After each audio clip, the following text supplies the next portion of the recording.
नमस्कार, मैं संदीप कश्यप और आप देख रहे हैं न्यूज ट्रैक। भाजपा सरकार ने पूर्व प्रधानमंत्री अटल बिहारी वाजपेयी के जन्मदिन के अवसर पर विशेष सूक्ष्म चंदा दान अभियान की शुरुआत की। प्रधानमंत्री नरेंद्र मोदी ने ट्वीट करके दान देने की बात कही। शनिवार को पीएम मोदी ने एक ट्वीट किया जिसमें उन्होंने जानकारी देते हुए कहा कि मैंने पार्टी फंड के लिए 1000 रुपये का योगदान किया है। हमेशा राष्ट्र को पहले रखने वाले हमारे आदर्श और हमारे कैडर द्वारा आजीवन निस्वार्थ सेवा की संस्कृति को आपके सूक्ष्म दान से और मजबूत किया जाएगा। पीएम मोदी ने भाजपा और भारत को मजबूत बनाने की भी अपने ट्वीट के जरिए अपील की। वहीं भाजपा अध्यक्ष जेपी नड्डा ने इस मौके पर कहा, हमारे कार्यकर्ता इस सूक्ष्म चंदा अभियान से लाखों लोगों को पार्टी में जोड़ेंगे। उन्होंने बताया कि नमो ऐप के डोनेशन मॉड्यूल से चंदा लिया जाएगा। भाजपा का यह विशेष चंदा अभियान 11 फरवरी तक चलेगा। इसी दिन पार्टी अपने विचारक दीनदयाल उपाध्याय की पुण्यतिथि मनाएगी। तो वहीं योगी आदित्यनाथ ने लखनऊ के इकाना स्टेडियम में 1 करोड़ छात्र छात्राओं को टैब और स्मार्टफोन बांटा। देखिए ये रिपोर्ट। लखनऊ के इकाना स्टेडियम में शनिवार को जो लाखों लोगों की भीड़ उमड़ी थी, वो भीड़ किसी अंतर्राष्ट्रीय क्रिकेट मैच को देखने के लिए नहीं आई थी, बल्कि ये प्रदेश के उन युवाओं की भीड़ थी जिन्हें प्रदेश के मुख्यमंत्री योगी आदित्यनाथ ने बुलाया था। दरअसल मुख्यमंत्री ने प्रदेश के 1 करोड़ युवाओं के बीच टैबलेट और स्मार्टफोन बांटा, जिसे पाकर वहां आए छात्र और छात्राएं बेहद खुश दिखाई दिए। इस दौरान मुख्यमंत्री योगी आदित्यनाथ ने कहा कि युवा शक्ति में असीम संभावनाएं हैं। सबसे अधिक युवा है और उसमें भी सर्वाधिक युवा यूपी में है। हालांकि उन्होंने समाजवादी पार्टी पर तीखे हमले भी किए।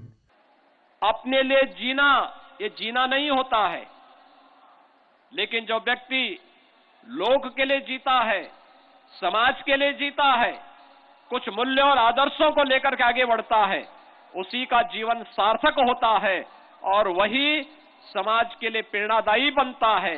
अटल जी का पूरा जीवन लोक कल्याण के लिए था, राष्ट्र कल्याण के लिए था और युवाओं के लिए तो उन्होंने एक नई प्रेरणा ही दी थी। अटल जी ने एक बात कही थी, उन्होंने कहा था और मैं आप सभी युवाओं से कहना चाहूंगा, अटल जी ने कहा था कि छोटे मन से कोई बड़ा नहीं होता और टूटे मन से कोई खड़ा नहीं होता। याद रखना युवा साथियों, सोच कभी छोटी नहीं होनी चाहिए। बड़ी सोच होगी तो विराट सोच आपके व्यक्तित्व को भी एक नई विराटता प्रदान करेगी। संकुचित सोच एक संकुचित दायरे में हमें कैद करके रखती है और ये संकुचित सोच हमें न घर की रखती है न घाट की बनाती है। और इसीलिए विराट सोच के साथ खड़ा होने की एक जज्बा हमारे मन में होना चाहिए और कभी भी जीवन में हताशा और निराशा को अपने सामने नहीं पटकने देना चाहिए।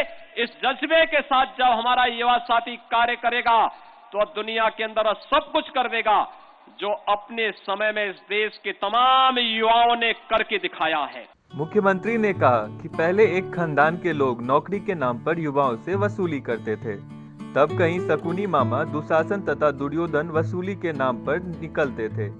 लेकिन 2017 के बाद हमारी सरकार ने तय किया, जो भी युवाओं से वसूली करेगा उसकी जगह जेल में होगी। उन्होंने कहा कि हमारी सरकार ने 4.5 लाख युवाओं को नौकरी देने का काम किया।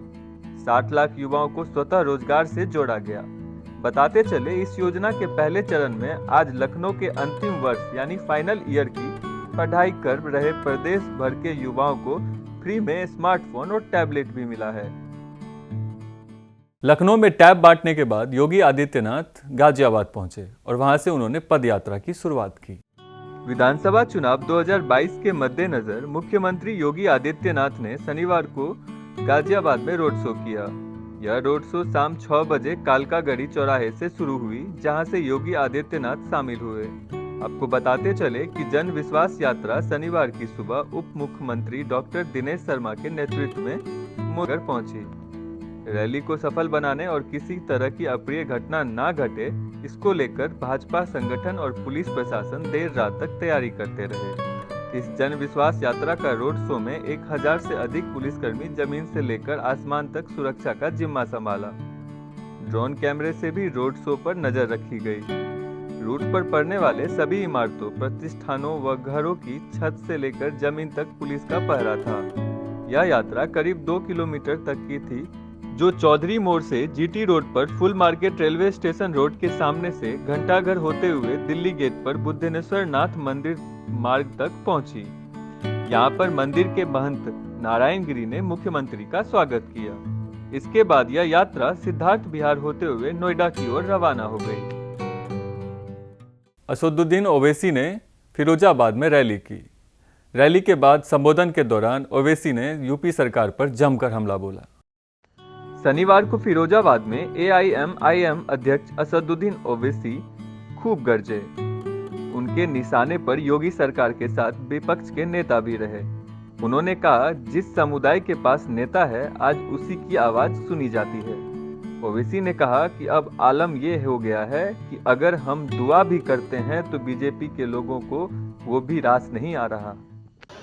अब हम दुआ भी कर रहे हैं तो इनको पसंद नहीं आ रहा बीजेपी के लोगों को।